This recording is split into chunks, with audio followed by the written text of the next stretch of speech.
Blunder kebijakan versus realita.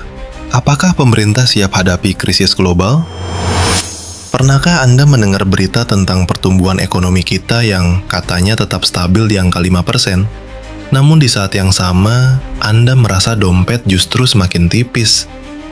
Ada sebuah jurang lebar yang sedang tercipta antara angka-angka di atas kertas dengan piring nasi di meja makan kita. Saat ini, dunia sedang tidak baik-baik saja.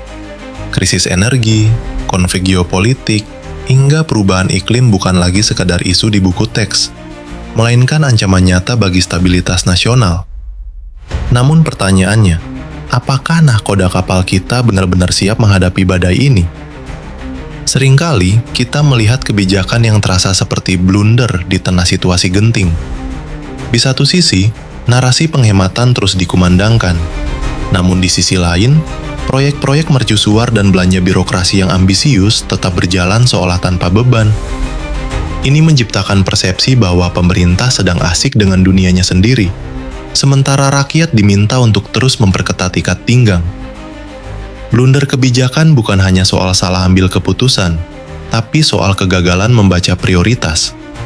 Ketika harga kebutuhan pokok meroket dan daya beli masyarakat kelas menengah mulai tumbang, kebijakan yang tidak menyentuh akar masalah justru akan menjadi bumerang.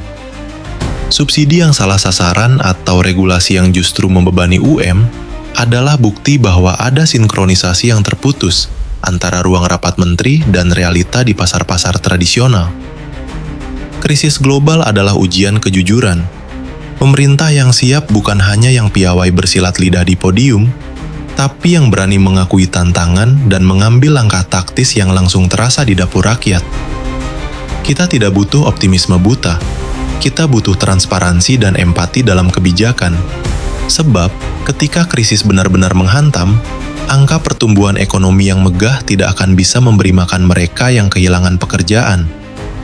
Jika kebijakan terus berjalan berlawanan arah dengan realita, maka pertanyaannya bukan lagi apakah kita siap, melainkan seberapa besar dampak yang harus kita tanggung akibat ketidaksiapan ini.